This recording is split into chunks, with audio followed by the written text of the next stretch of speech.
I had no idea this thing vibrated. Today we are taking a look at the Resident Evil 4 chainsaw controller, specifically the one for the PlayStation 2. I'm gonna crack this sucker open, see if I can use it. We're gonna test it later in this video. We're gonna look at the history on this thing and see how this thing went from a gimmick to a Grail piece.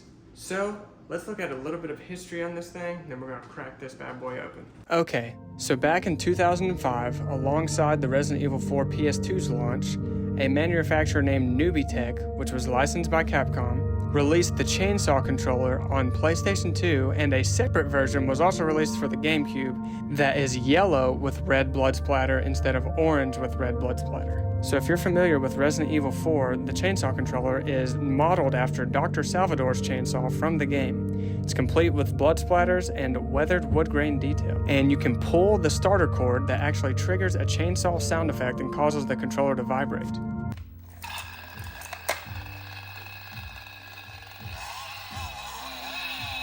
While technically it's fully functional as a PS2 controller, it's bulky, very awkward, and the shape made it not really ideal for gameplay.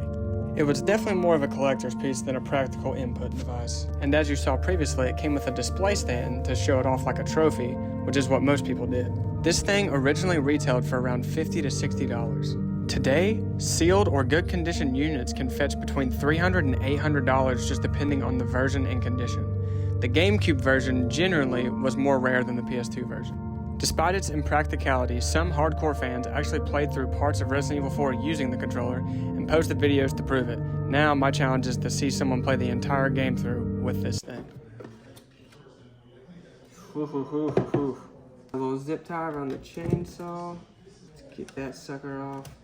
This thing smells like it's been in our basement for years. Oh man, look at this. Look at this thing, guys. Great condition. You plug in the PS2. So switch it on. This thing need batteries? This thing might take a couple batteries. I do not know. There's L2, R2. Let's get this sucker plugged up, shall we? So if you can see here, there's a little drawer that contains the actual cord to plug this thing in. There we go. There's a controller port on the bottom of the chainsaw right here that we plug it in at. And this is clearly what goes into the PlayStation 2.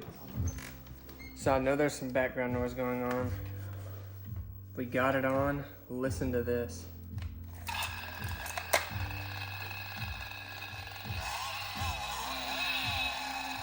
And the controller's vibrating at the same time. This thing is crazy. This thing is crazy.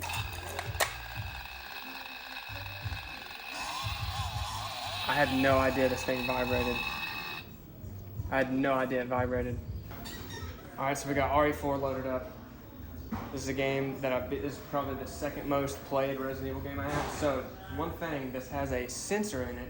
So when I notice Leon on the screen, when I raise up the guitar, when I raise up the chainsaw, he aims. When I let it down, that's how you aim. That is how you aim. So you walk around like normal, you can look around like normal, but literally it is so sensitive.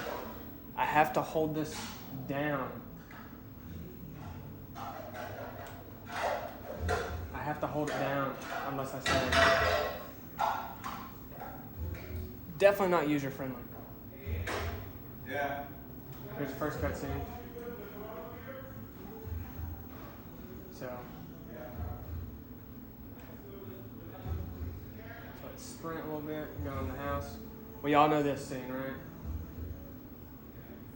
So I'm about to have to shoot this guy. We'll see how easy this is because I gotta raise the chainsaw up. Okay, let's skip the cutscene. Oh, here we go. There we go. Oh, and now let's kick him. Is he gonna get back up? Yep. It's not horrible. A lot of cutscenes at the beginning of the game.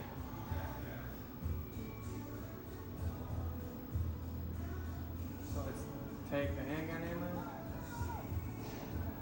Sprint with circle. Oh. You really got to be sensitive with that. Turning your controller up or down.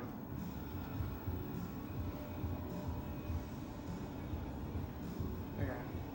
Yeah, jump out the window.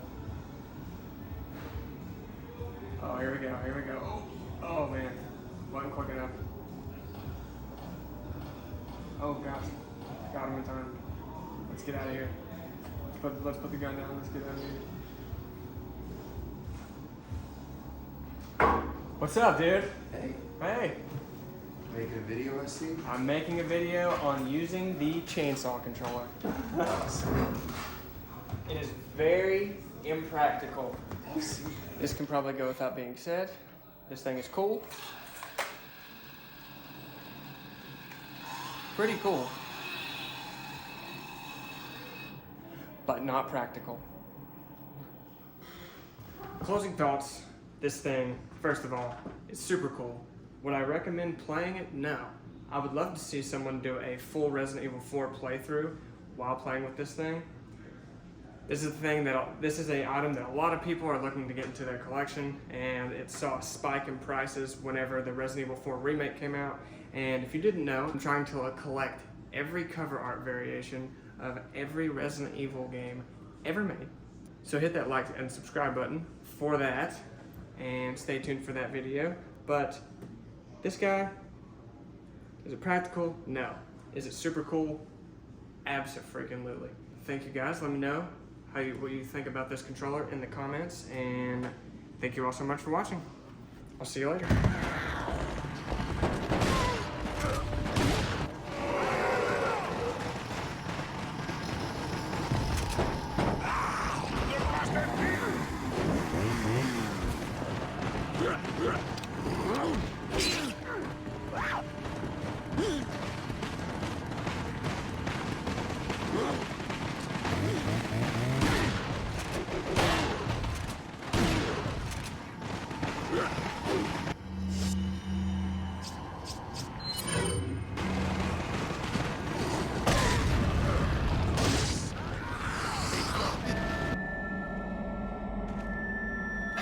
Where's everyone going?